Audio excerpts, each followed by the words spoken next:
Hello everyone, welcome to another episode of Casting from Exile, the show where we talk a little bit how our most recent Commander game went out.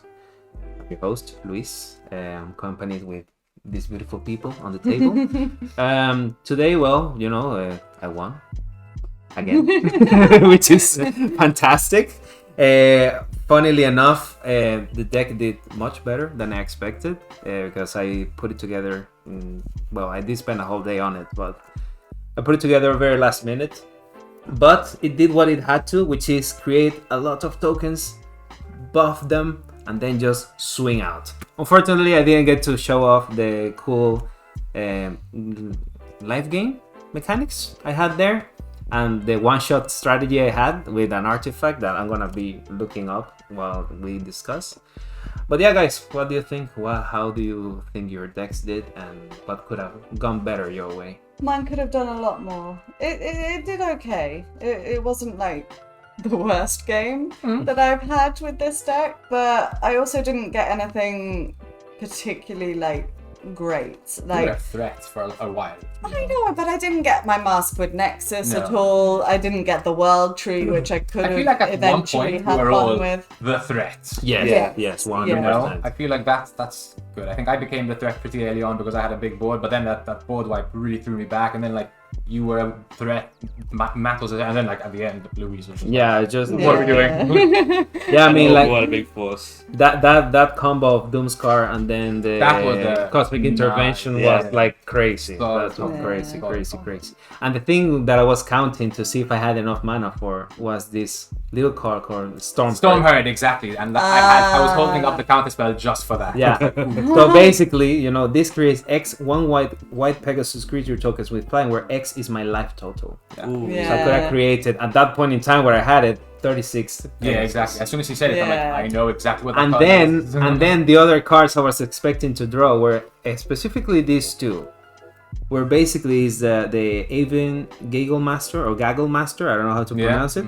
And when he enters the battlefield, I gain 2 life for each creature I control with flying. Ooh. Yeah. And then I have this card that I cracked on a Brothers War thing.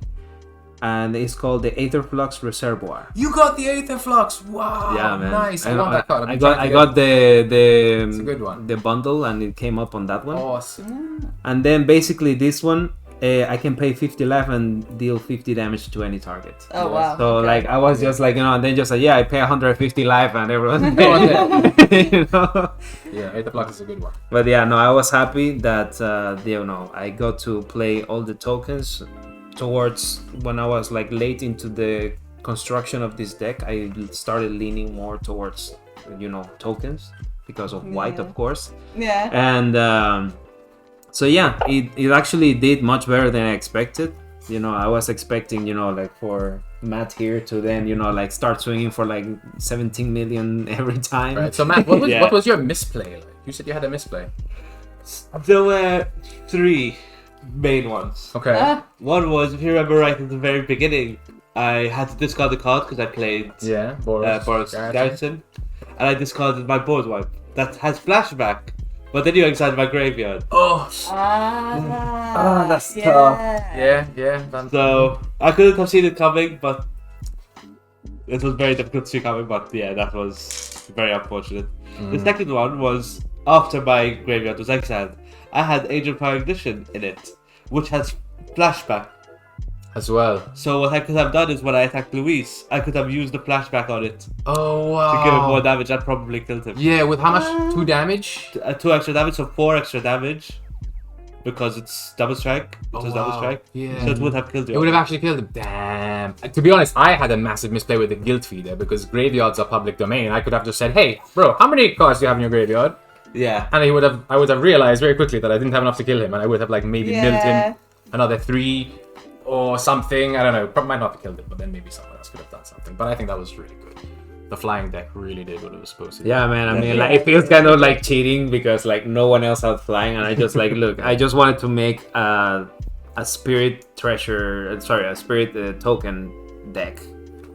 And that let me play with my favorite mechanic, which is foretelling. Yeah. Because, and then just you fool, just, play things for free or virtually free. But yeah, so how about yours, Abby? Like, outside of like because I have seen that deck go crazy. Yeah, it I've seen can that deck do. go It crazy. can do. But unfortunately, there were several cards that you made me mill. Yeah. So, like the Dwarven Recruiter, yes. that was a real blow because, yeah. You didn't mill the Well Tree this time, did you? No, at least I didn't. But I also didn't come across Come it. across it. So it didn't help me, and I don't think I actually had enough land to use it anyway because I was Yeah. a bit land screwed. I mean, Yeah. at the beginning, yeah, you did Yeah, have it was hard a rough time. start. for Having you. Rivaz of the Claw really saved me and helped me to do more. Big time. But yeah, it really wasn't the strongest game that I've had with this deck. I was kind of hoping to do a bit more. Have a bit more shenanigans, really. What about you, Matt? What did you think about your deck's performance? I think it performed okay. I'd say probably about average, maybe a bit below average.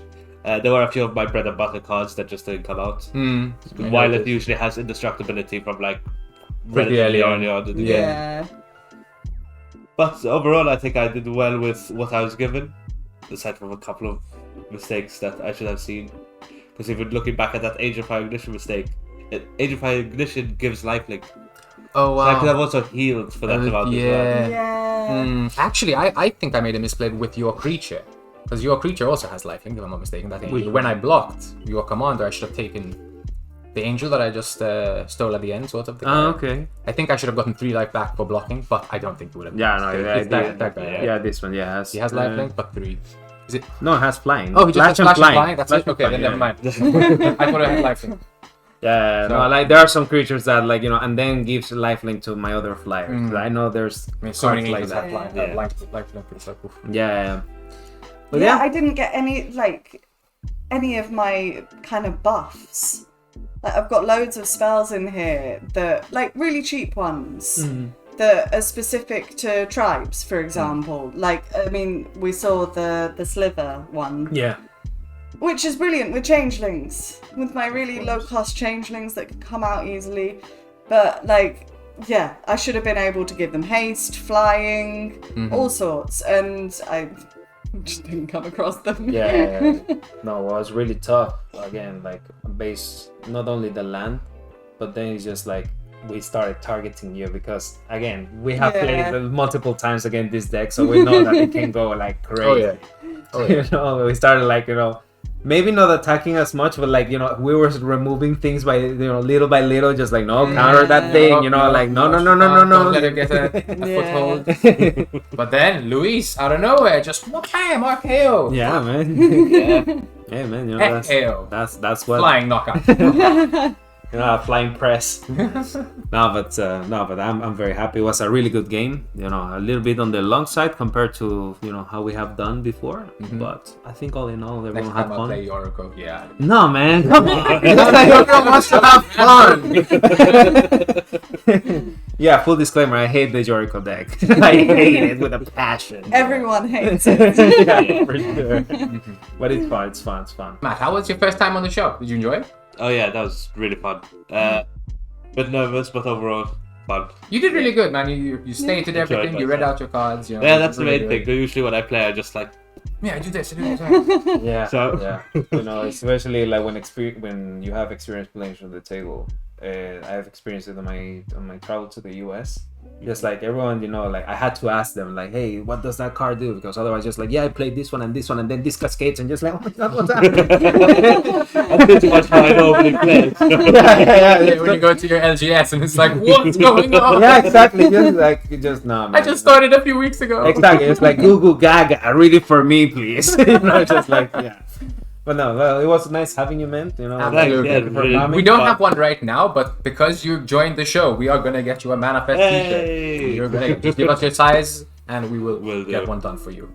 Alrighty. Now, with that all said and done, thank you very much, everyone. Have a lovely day. Take care, and see you in the next ManaFest. Like us. Bye. Bye.